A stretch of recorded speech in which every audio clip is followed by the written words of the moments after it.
All right. So it's giving you a broader understanding of the Bhakti movement.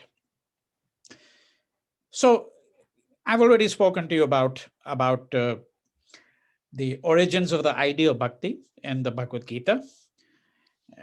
And I've mentioned to you the Bhagavatam. Let me take a few minutes to talk about that and then give you the broader context and the kinds of what we might describe as oppositions that may help us understand the centrality of Bhakti to the Indian tradition, and may also help us highlight some other features which are actually critically important. So we go back to the Bhagavatam or Bhagavat Purana. So book, I think it's book 10, if I recall correctly, book 10 of the Bhagavata is the most well-known book. It's the book which recounts the story or biography of Krishna. Right? And this is the Krishna that is the beloved, the Krishna who is the beloved of the gopis, the Krishna of Mathura and Vrindavan. And this book recounts his episodes from his life, the passion that Radha experienced for him, and all of that, right? So the idyllic representation in a way. Which book is this? This is the Bhagavat Purana, or the Bhagavata Purana, also known as the Srimad Bhagavatam. And this is a text that originates, somewhere around maybe 700, 800 of the Common Era. So about 1300 years ago. This is the most authoritative text for certain Vaishnava Bhakti traditions. Okay, and that is those traditions of Vaishnava Bhakti which look to Krishna as the supreme God. But the way I put it could be misleading for some, because when I say the most authoritative, remember that for many of the Bhakti poets, they're not looking to books at all. They're not referring to books. But I'm just saying that if you had to do more of a textual study and say, okay, are there works in the great Sanskrit tradition which help us understand Bhakti? And yes, so then there is a Bhagavad Gita, and then there is the Bhagavat Purana, which is a work where book 10 of which in particular recounts the whole life story of Krishna. But when I say life story, remember that this is the world of Indian myths that we're talking about, right? It's mythic, because there is no way to argue that Krishna was a historical person. And if he was a historical person, well, we really can't give a history to him in the way in which we give a history to Jesus Christ or even to Buddha. Okay? So now... And Vinay, so are these just out of... these are just like a fictional creation people have come up with that has a lot of representation, or is there some other sort of explanation behind it?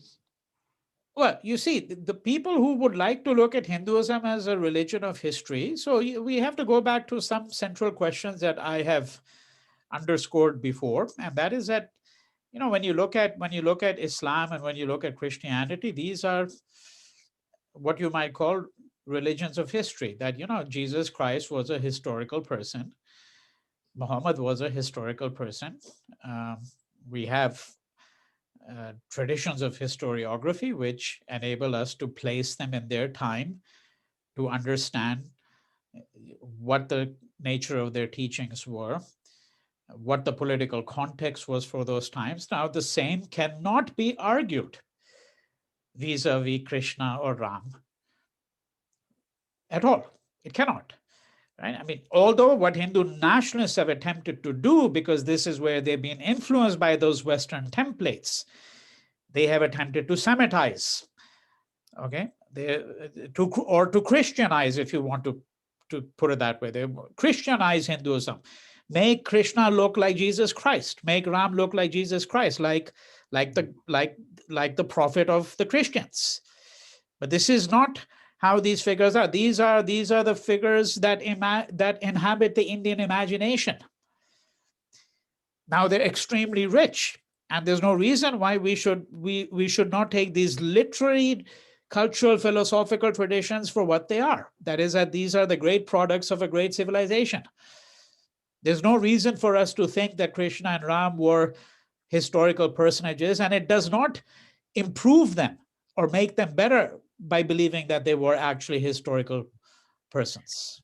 This is probably a very elementary question from a history standpoint, but what if there was a religion that was a historical religion, but much older than Christianity and Islam? So whatever, instead of 2,000 years, it was. Yeah. Oh, well, some of the Hindu nationalists would say that today. I mean, they have given a precise, some of them have given a precise date. It varies from one text to another, but some of them have given a precise date of something like 8,500 BCE or something like that. This is when Ram was born. I mean, the part of the dispute over the Babri Masjid was precisely over questions of historicity, because recall what that dispute was about. That dispute was that there was a mosque that was built there in the 16th century by the Emperor Babur, and then the Hindus have started claiming this claim appears in the 19th century, but nothing was done in the 19th century. Fundamentally, I'm simplifying the story a little bit. It's essentially in the 20th century, and then it's particularly in the 1980s that this becomes a key matter, where some Hindus start saying that, well, this particular mosque that was built in 1526 called the Babri Masjid is just no ordinary mosque, because this mosque was built on the site of a temple, and that particular site was the exact spot where Ram was born on such and such date. Right?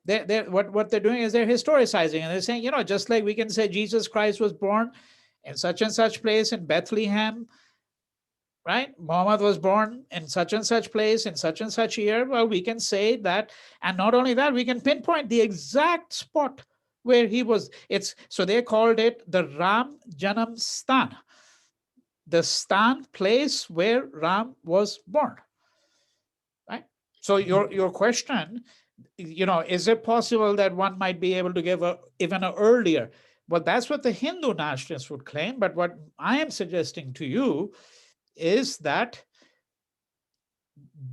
would be nothing more than an attempt to make Hinduism look like the religion of India's conquerors. See, this idea started in the 19th century, when India was subdued by the British. India was under colonial rule. So many Indians, particularly Hindus, who were beginning to think, well, why are we being enslaved by a colonizer? They began to think that, there's something deficient in our religion. All right? Either there's something deficient in our religion, or we don't have an accurate understanding. And what we need to do is we need to get a historical grip on our religion, just like Christians got a historical grip on their religion, and determine the historicity of Christ. In the same way, there's no historical evidence. Is there saying that this is actually historical?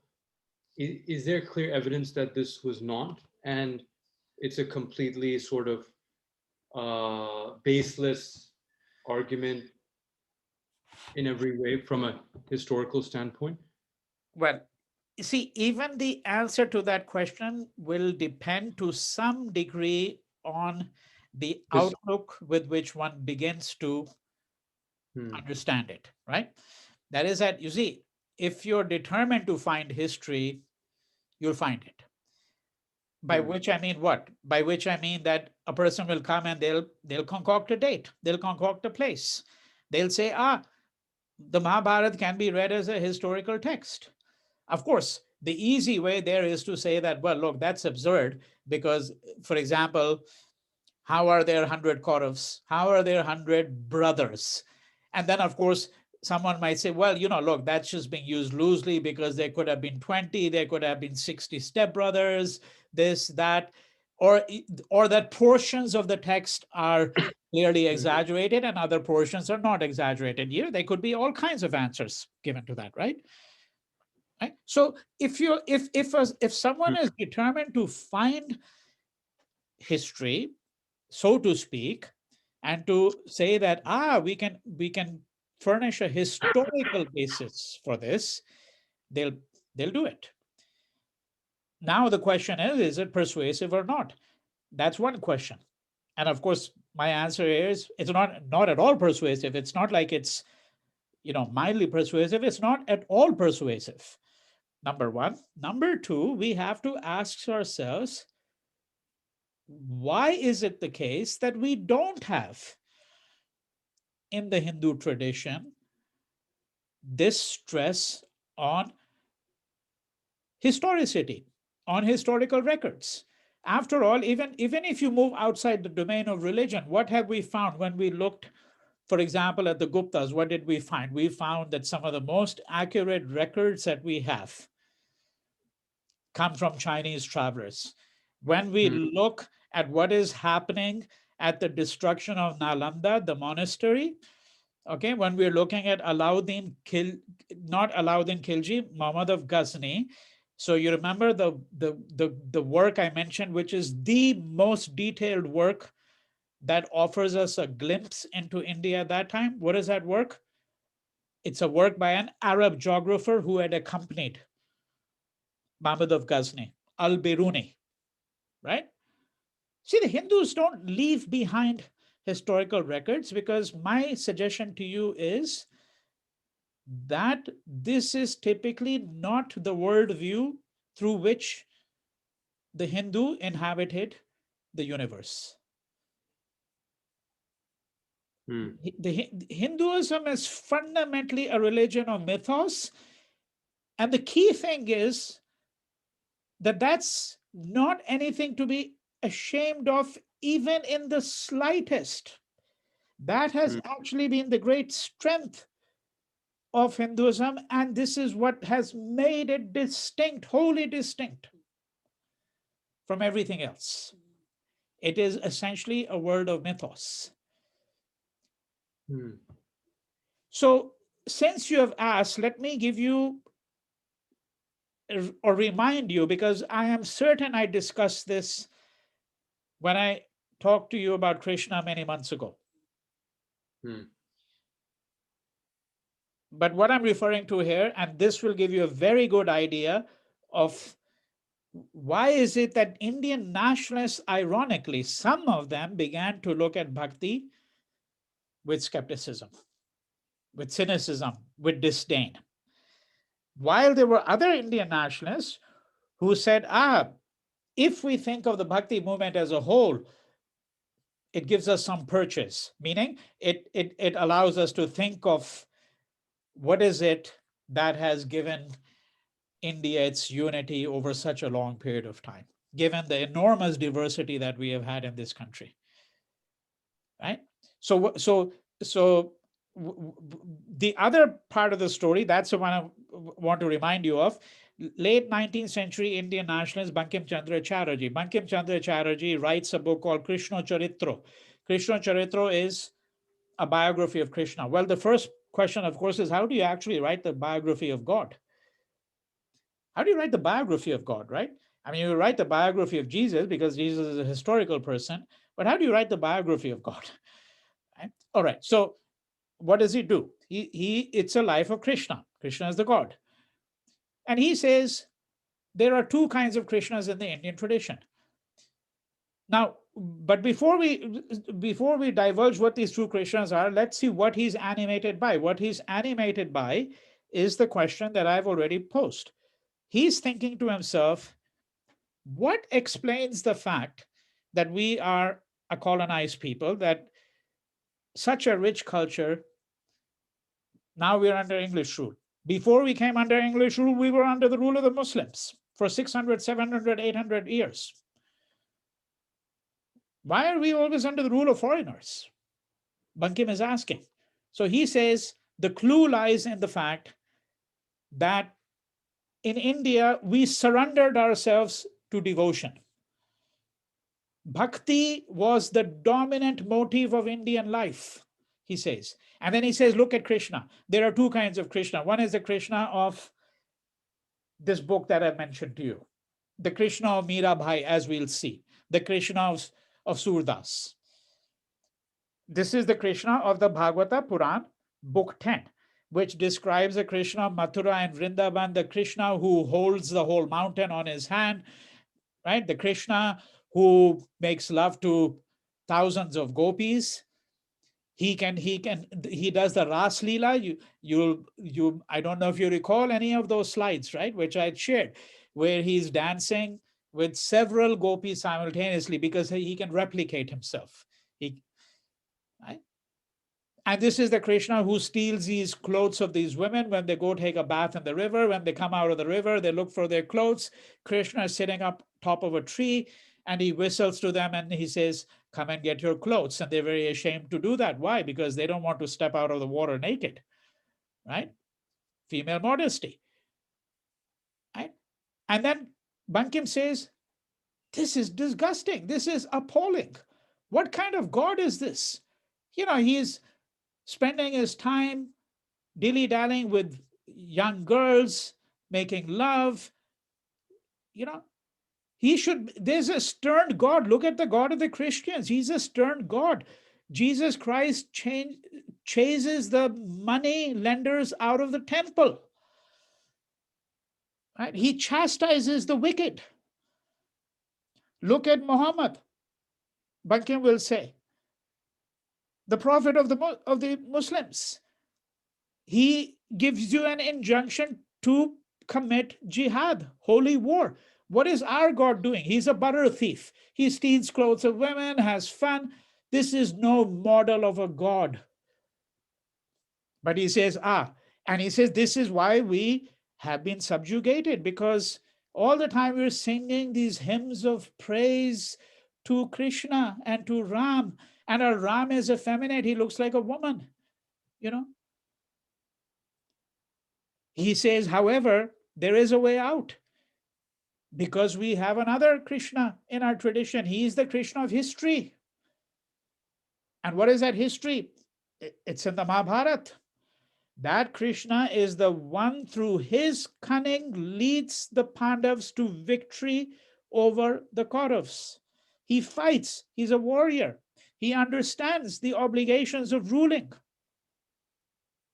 He provides guidance. Of course, Krishna doesn't himself literally fight, as you know, right? He never fights himself.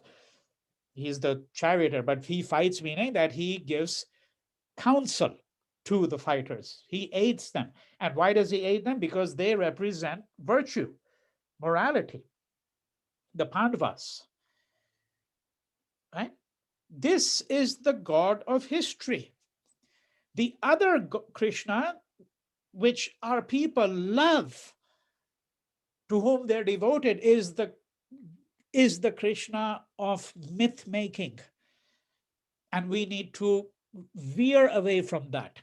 So what that book really is it's an indictment of the whole Bhakti tradition.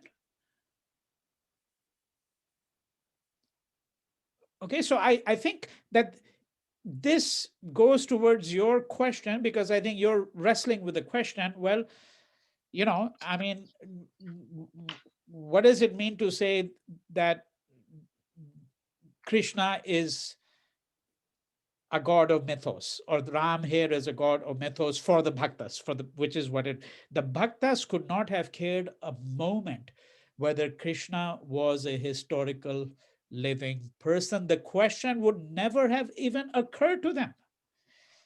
And my submission to you is it never occurred to any person in India for centuries. Nobody was ever concerned or bothered with that. They didn't care if it was historical or not, until you're saying the British rule, where this idea of a historical religion. That's right. And the idea of history that a people can only be considered rational, they can only have a great nation, a modern nation, if that nation is rooted in this historical sense. And that's one reason why history is a major subject in all schools. You can do away with some subjects. You cannot do away with history, because all nations believe that the historical sensibility is critically important for them. I'm suggesting to you that India, as in so many other respects, had a very different view of this matter. And what is certainly true is that the greatest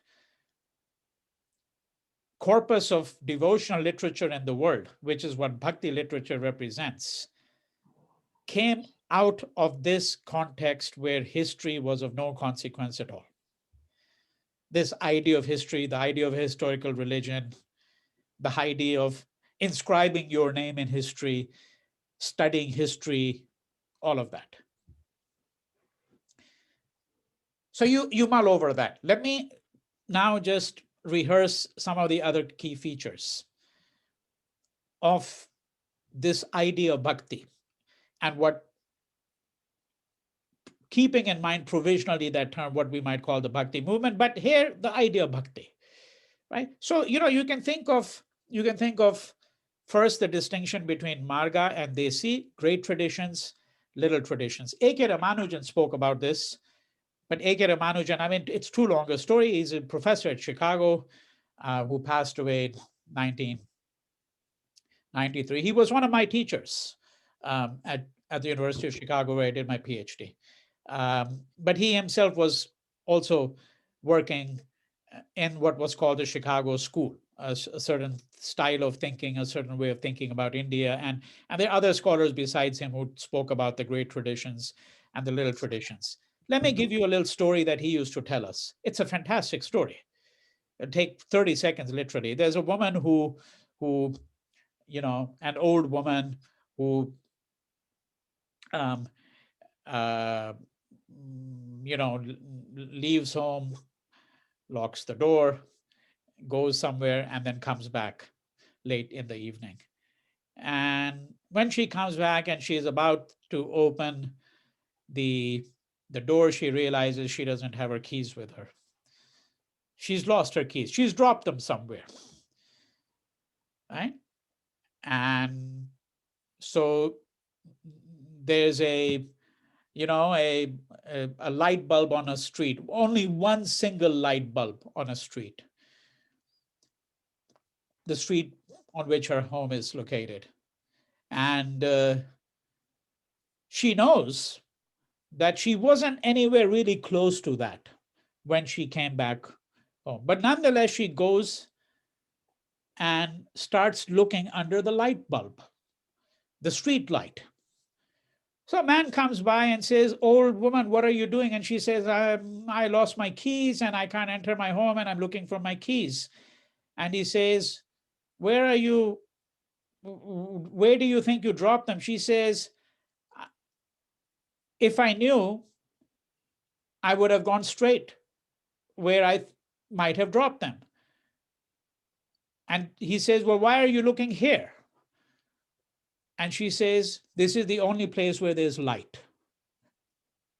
Okay, right? This is the only place where there's light. Now, you see, this is an allegory. It's an allegory. Why?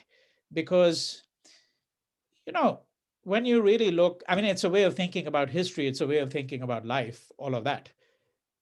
But fundamentally, it's a way of really thinking about history. It's a way of thinking. And now in this case, let me use a different word, not history, a way of thinking about the past.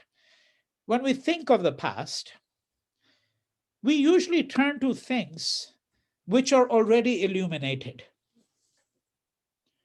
They're already illuminated. So you turn to someone like Ashoka, the figure of Ashoka. You turn to the figure of Akbar, because they're already illuminated. That is that we already know quite a bit about them. So you say, well, this is where I can learn more because there's light there. See, this woman looks for the keys simply under the street light because this is where there's more light. The rest of the place, it's all darkness. Right? So the metaphor of light and darkness is an important one over here, because this is one of the central metaphors which has informed literature, history, thinking about so many issues. Right? All of photography is based on this dialectic. And particularly, you see it even more clearly in black and white, but you certainly see it in color photography too, the whole dialectic of light and darkness. The light metaphors of light and darkness work with respect to morality. People who are wicked are usually associated with dark. We think of the nighttime as when most wicked things happen, right? When most illegal activities happen, so forth and so on. And so the point of this is that the light, in a sense, represents the great traditions, the marga. Then you have the little traditions. And there are countless little traditions in India, countless little traditions.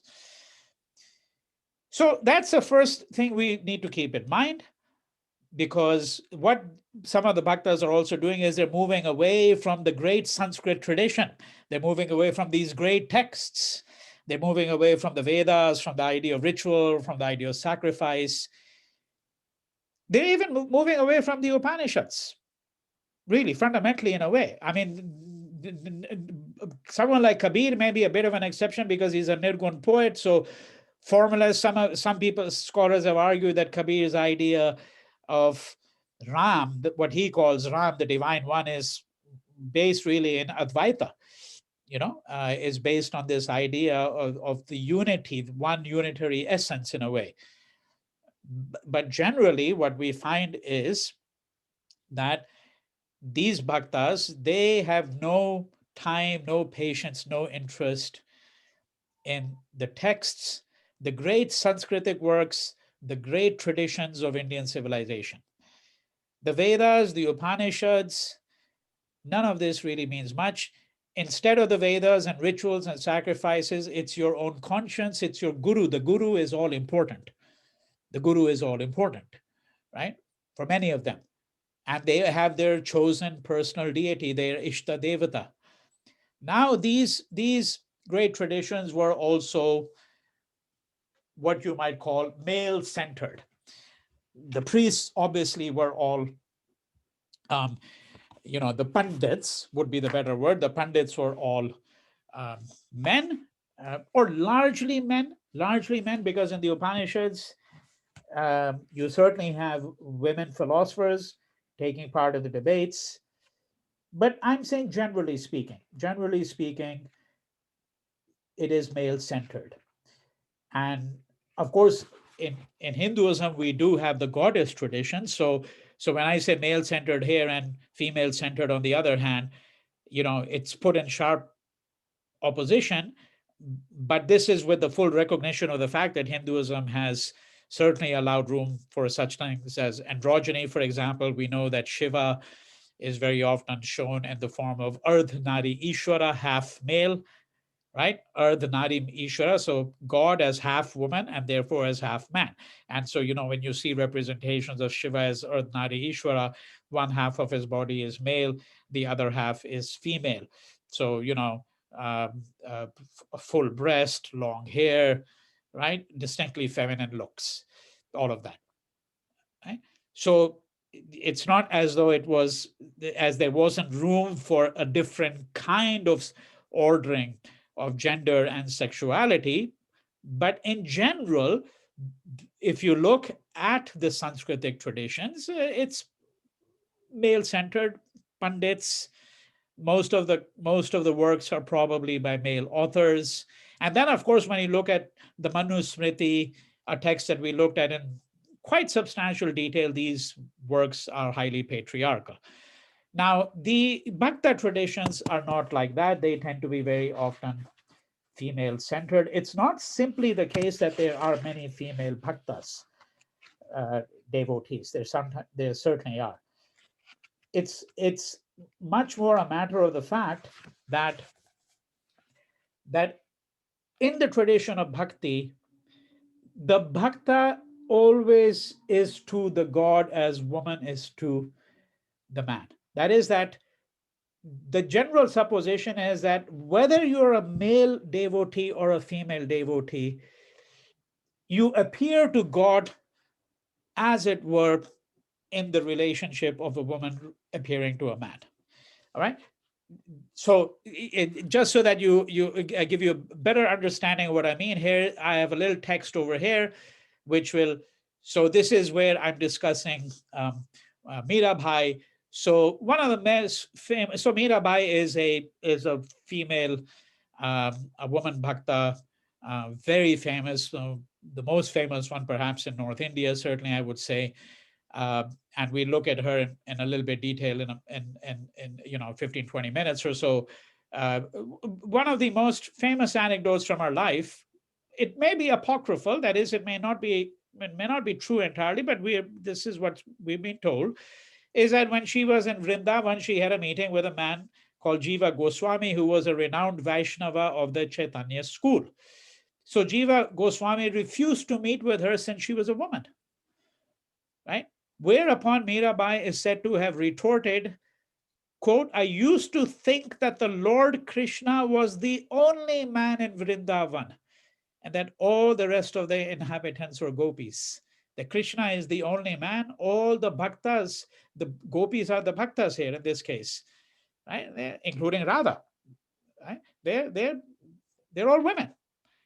Now I've discovered, she's being very ironical and satirical, right? Now I've discovered that there's someone else here besides Lord Krishna who thinks of himself as a man, right? So the other way to think about it is that this was not simply, bhakti is not simply a religious movement where you have a large number of women, right? Which would be the simplest way to look at it, or that, and you have a large number of compositions by female poets, and that it's sensitive to women.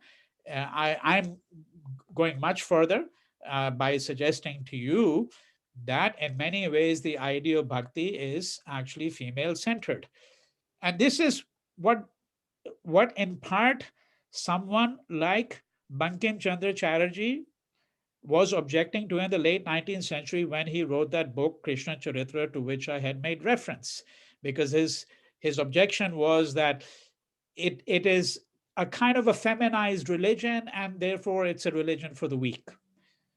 All right.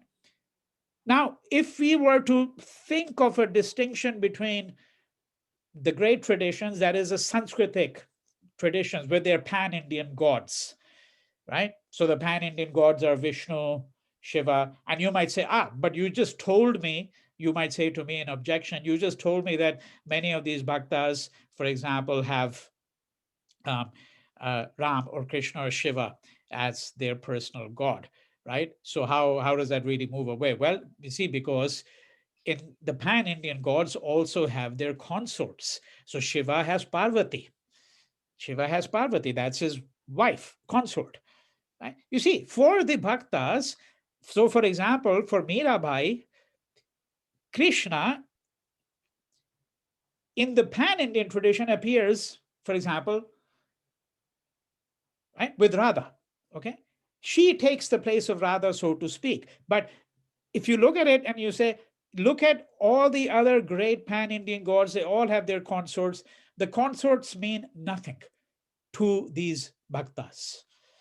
And what we'll find is that someone like Mirabai imagines that she herself is married to Krishna. Krishna is in fact her husband, and she has a husband in the flesh, but he's just a husband in name, so to speak, right? Because she's really betrothed from childhood to Krishna herself.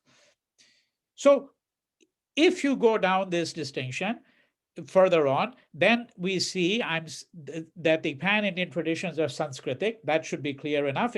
Which means in part that yes, these traditions are these texts were composed, written down in Sanskrit. The Pandits were supposed to be the ones who took jurisdiction of these texts and these compositions. And when we say Sanskritic, we're also saying highly Brahminical for the most part. It was the ascendancy of the Brahmins. Many of these compositions of the Bhakta poets are in they are oral compositions. So, the songs may have been written down by others. They're meant to be sung. They're meant to be sung all the time. And they're actually sung. This is some people say a romantic way of putting it, but many of these bhajans are sung by women, for example, when they're doing their daily chores, around the house, when they're cooking, sweeping, cleaning, whatever the case may be, right? But the oral tradition was more important. The repudiation of caste is supposed to be a central feature of bhakti. There's a lot of discussion on this. We're going to have to simplify enormously here, uh, because there's a lot of discussion about the extent to which the bhaktas themselves rebelled against the caste system, disowned the idea of caste. Many of these bhaktas are known only by a single name, and you cannot identify their caste. So when you say Surdas, Das is the suffix really there. It's the name that has been taken on because it's a servant, right? Tulsi Das, Kabir Das, Sur Das, Nand Das, and so on. And many of them are lower caste. Many of them come from lower caste traditions. That much we know for quite certain, because for many of the bhaktas we do have a bit of a history of who they were, where they came from, what were their family traditions, and all of that. You had asked a question um, an hour ago. Well, did bhakti depart from practices and rules and regulations and rituals? And yes, and I said, yeah, that's what I mean by anti-structure, right? So, the kinds of sets of prescriptions of things that you must do, things that are prescribed, things that you cannot do, the rules you must follow in bathing the deity, the rules you must follow if you have come in close proximity to a Shudra. All of this is part of that fabric of the rituals of caste-bound life. And all of this provides structure to the religion. The bhaktas basically stand for what is called anti-structure. Right? They're fundamentally opposed to it. Another way of putting it is that you can think of organized religion, although Hinduism, of course, in comparison to, let's say, Christianity, is much less organized. So this is a relative term. It's a relative term when I say organized religion, because it doesn't have the kind of extraordinary structuring and organization that you find in, let's say, Christianity. Um, but but but if you look at, for example, what happens after Shankaracharya, so you get the mats, you get the four mats, you get the ascetic order, and we know that there is a kind of a hierarchy of texts. The texts that are revealed, Shruti, are the revealed texts, the Vedas. Then you have texts which are not revealed, which is the second order of texts, right? So in that sense, I mean, organized religion. Uh, this is not really the case for the bhaktas. Organized religion also means going to certain temples which are more venerable sites than other temples. We will see when Basavana is going to repudiate that idea, altogether. So for them, this idea that you go to Banaras, or you go to Puri, or you go to Pushkar, I'm taking 3 sites of pilgrimage in India, which are common for Hindus. The bhaktas don't believe in that. Right? The body itself is the site, as it were, of one's religiosity. The body itself is a temple. The Hindu temple, by the way, takes the shape of a body, so to speak. I'll get to that in just a moment. So the body itself becomes a Hindu temple. All right. So this is how you might think of bhakti as different from what you might call Vedic religion and the religion of the Upanishads and all of that. All right, those are. Now let me just add a couple more things, and then if you have any questions about this before we move down to looking at some more of the poets. Okay, and the last thing there really is that, look, 8th century, roughly 800 is around the beginning. At this point in time, Islam has made has registered its presence in India. It has not really made deep inroads. We saw that before. It has not made deep inroads. We know that the Delhi Sultanate is going to begin 1206. Yes, you have the Muslim conquests and invasions, but you've got all of South India, you've got Eastern India, all of this. Islam hasn't really spread there at all, right? I mean, yes, you at Kerala, you have Arab, traders who had come and brought Islam in the 7th century. Um, but Islam's presence is really spotty, very, very spotty at this time.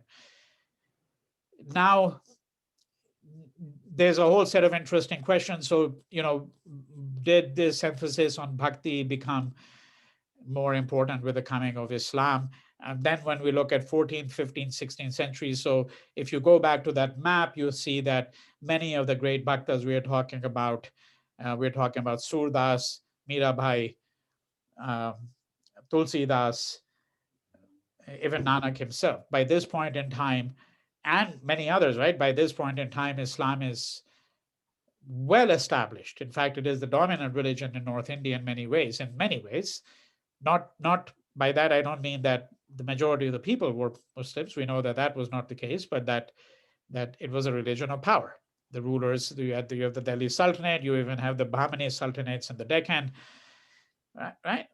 So when I say it had established itself, that now there are communities of Muslims. Islam is well known. I mean, Kabir could not have been mocking the Muslims and the Hindus alike unless there was some notion that these were two distinct faiths. All right, they were two distinct faiths. Yes, they met at times. That's a whole set of questions which we'll have to look at some point in time when we look much later again at the history of Hindu-Muslim relations. The key thing here is that the political context now, so it's not that there's one political context from the 8th century all the way to 1700, because the span of time we're looking at is very large. But if you're looking at the 14th, 15th, 16th century, what we're saying is that Hindus and Muslims are set in their own ways. That's what Kabir's poetry is suggesting. That's what the poetry of many of these bhaktas is suggesting. What it's also suggesting is that whatever the original divine inspiration behind the idea of spirituality and spiritual emancipation, that now we're talking about patterns of life that have been so well established over centuries that everything, in a sense, had really become ritualistic. That, people are set in their ways of thinking, and God is just some other element in a person's life. Right? That's the context. That is that the bhaktas are people who are also responding to a time. You will see many commercial metaphors in their poetry, and usually in a critical way. Commercial metaphors, I mean, suggesting that the material life was really well entrenched. All right, the class distinctions had come into place. That all of this had become exceedingly important. So here, for example, so this is Ma Devi Yakka. We'll go back to who she is in just a moment. So these two poems are from the book called Speaking of Shiva, which are poems of the Virasaiva poets, edited and translated by A.K. Ramanujan. I referred to this before. So poem number 88, he bartered my heart. She's writing. This is a woman who's writing, a woman poet. He bartered, commercial metaphor, right? Exchange. He bartered my heart, looted my flesh. Claimed as tribute, my pleasure took over all of me. I am the woman of love for my Lord, white as jasmine. This is her signature lines. There's a different ways in which they all identify their chosen God. These are her signature lines. Her Lord, white as jasmine. But notice the metaphors here, right? So bartered, loot, like he looted. The Muhammad of Ghazni came and looted the temple. Claimed as tribute. Tribute is what you give when you're being conquered to the other king. the king who's been defeated pays tribute. Right? So look at the metaphors. They're drawn from material life, they're drawn from commercial life. You can confiscate money in hand. Can you confiscate the body's glory? Right? So this is what I mean. That we're not analyzing at length here. What we're saying is that this helps us understand the context in which these poets are also emerging. Okay, so we'll come back to this in the sequence.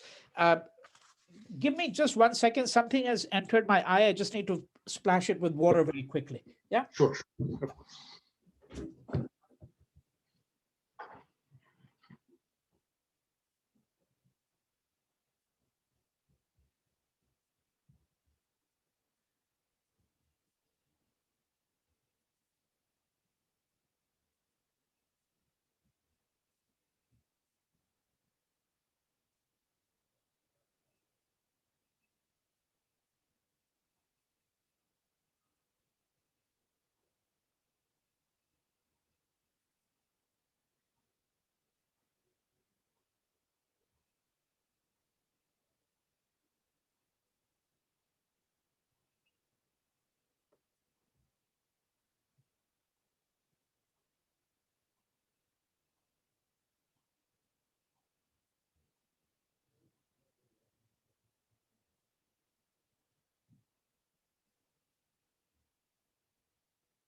Okay, so let's go to Basavana. All right, we're going to look at 3 or 4 of these poets. So Basavana is a 12th century Kannada poet, and here you have, this is a colossal statue of him in Karnataka. I think the place is called Basavana Kalyan, the place where the statue is located. He's a 12th century poet, a Virasaiva poet. So the Virasaiva are so a Shaivite poem, the heroes of the Shaivite heroes, if you want to put it this way. And the Basavana, I mean, it's a very complicated history now, because there's he's a figure on whose legacy is being contested by different parties, and in that part of the world, part of India, and that has to do with caste formations, what he himself said about caste, how his works and words are interpreted. We really won't be able to look into all of that, but you can tell, by the way, just from the statue that was done of him, how colossally important he himself is today to this,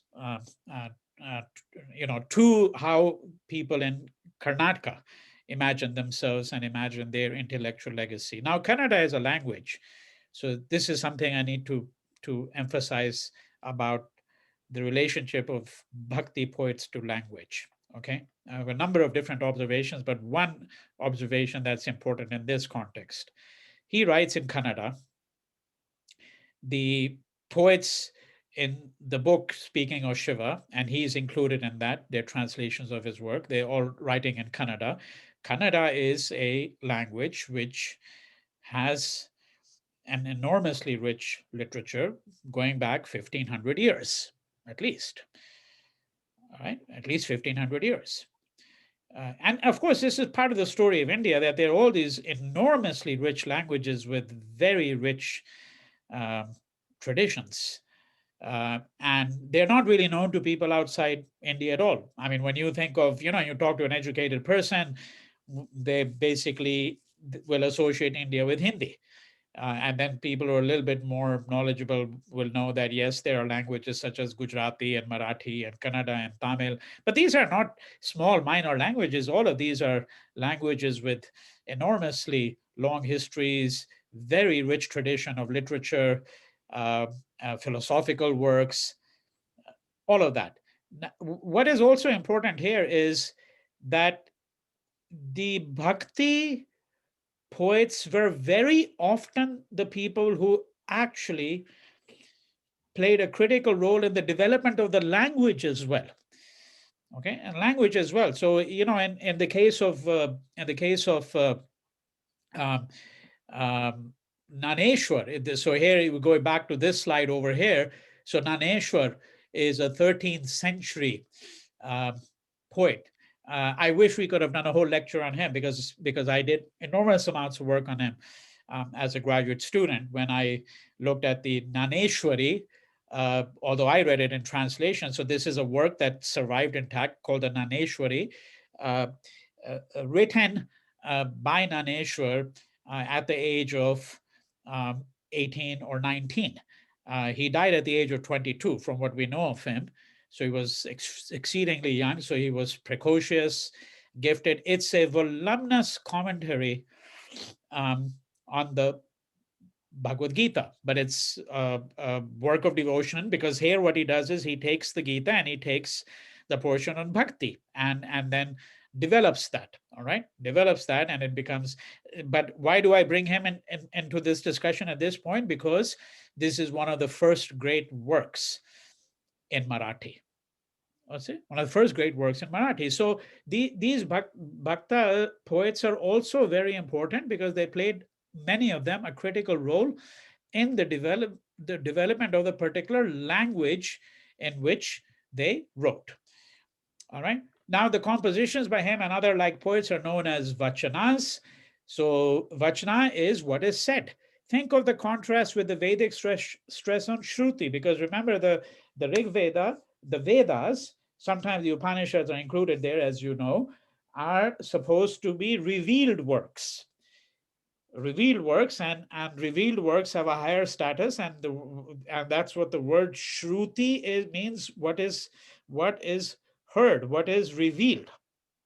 Smriti is a lower category of text in the Sanskritic worldview, and those are works that are remembered.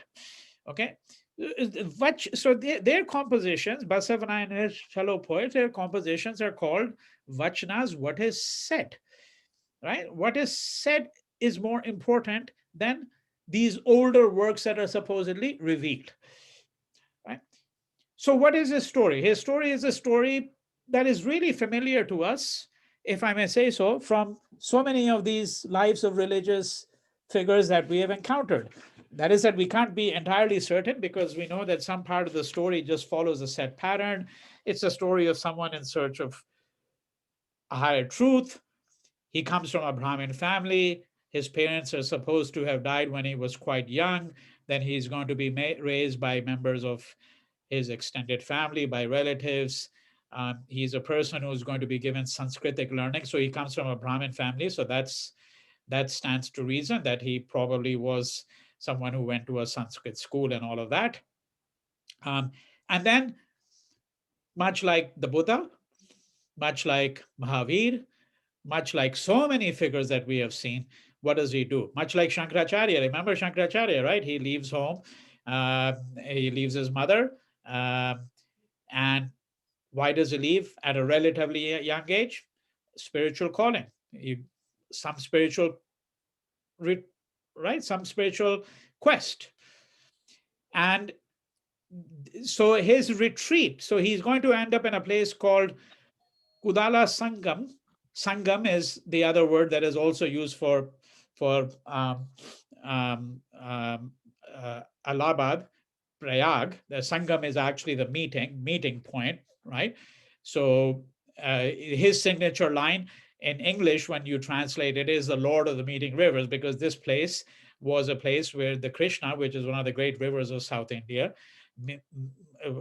absorb or meets a smaller tributary called the Malaprabha. So that's where these two rivers meet. And this is the place where he goes into a kind of a spiritual retreat for several years. Now we look at a couple of his poems very briefly, and coupled by Mahadevi Yaka, and then move on to other figures. But I just want to read out one thing that Girish Karnad is a great Indian writer who just passed away very recently.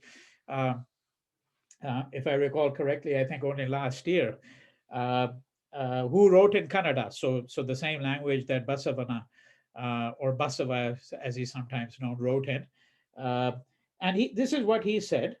The marvelous thing about Basava and his followers was that they rejected any kind of permanent structures. They wanted to be continually moving, itinerant.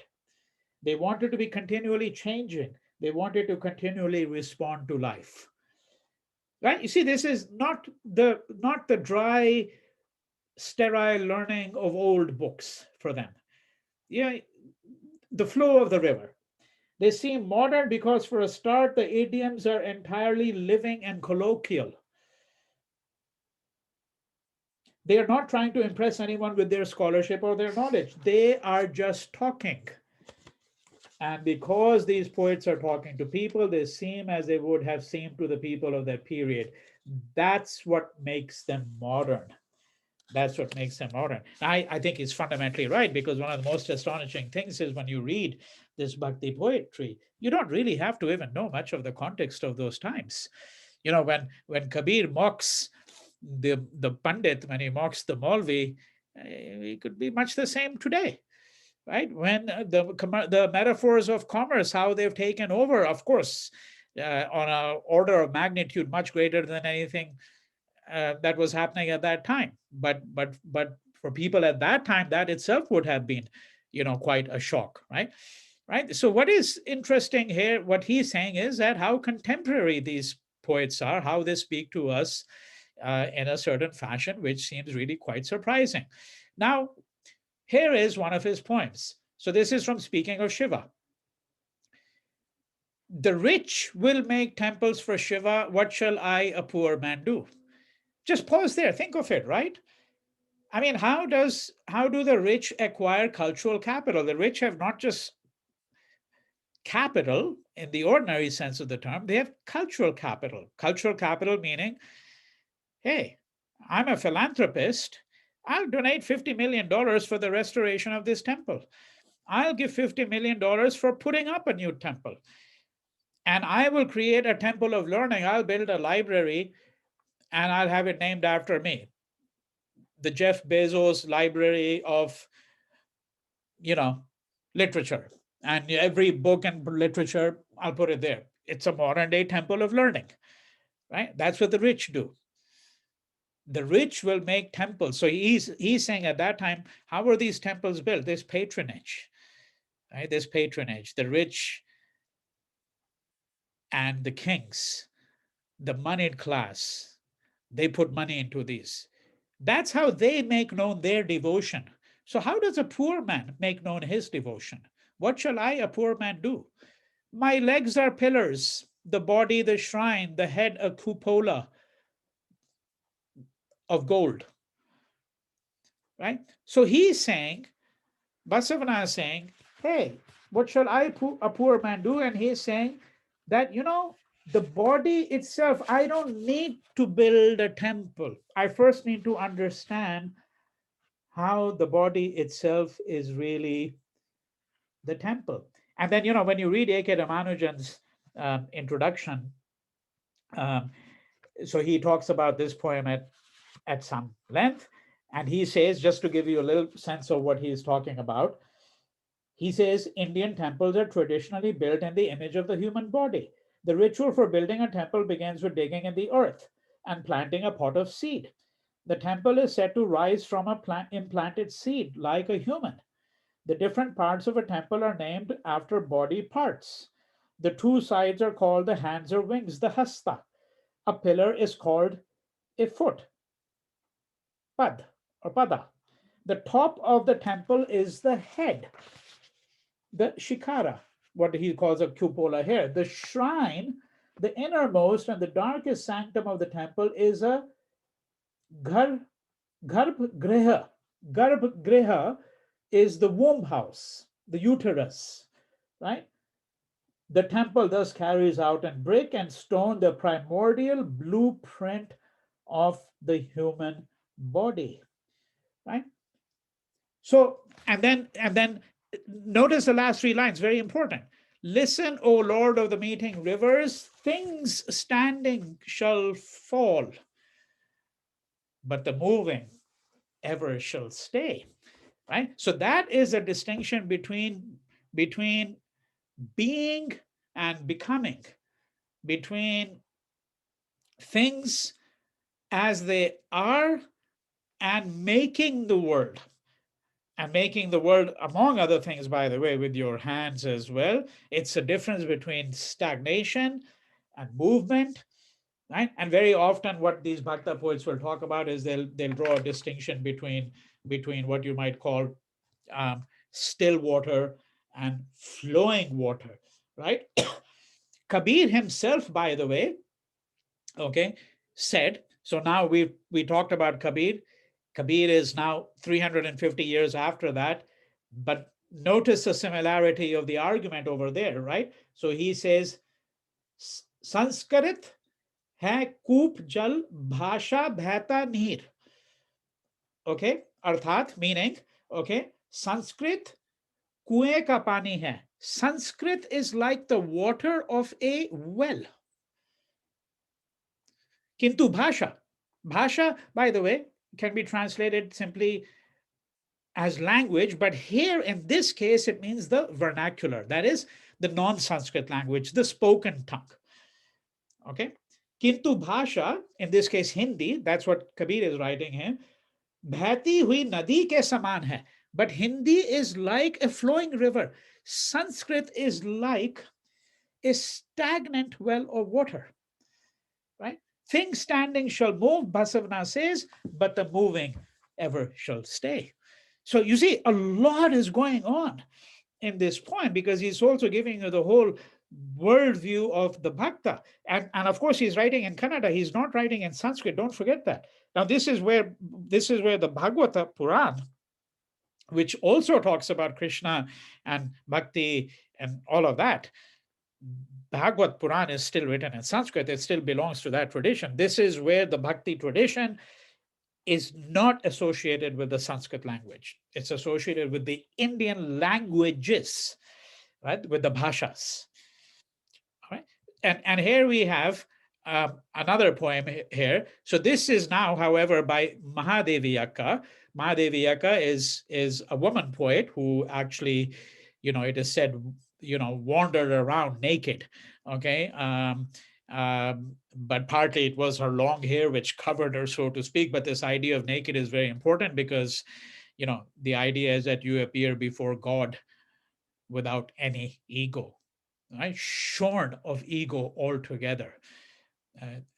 Recall that one of the things that Gandhi said he wanted to do was he said, I want to reduce myself to zero. I want to become naked, right? Shunyata, emptiness, nakedness. So here's what does she say? She says, and this really echoes what Mirabai is going to say 500 years later, 400 years later. She says, husband inside, lover outside. I can't manage them both. So I have a husband, but my real lover is really God, Shiva. He's my real lover. Husband is just someone in mortal flesh who I'm married to. I can't manage them both. Right? This world and that other. There's this world, this material world with its obligations, it's the weight it imposes on you, its rituals, its practices, its inanities. This world and that other cannot manage them both, O Lord, white as jasmine. That's her signature line. O Lord, white as jasmine. I cannot hold in one hand both the round nut and the long bow. There's a lot of discussion about exactly how to interpret that, so we won't move into that. The general sense of it, I think you get from what she's saying. All right. So sorry, this is the same poem.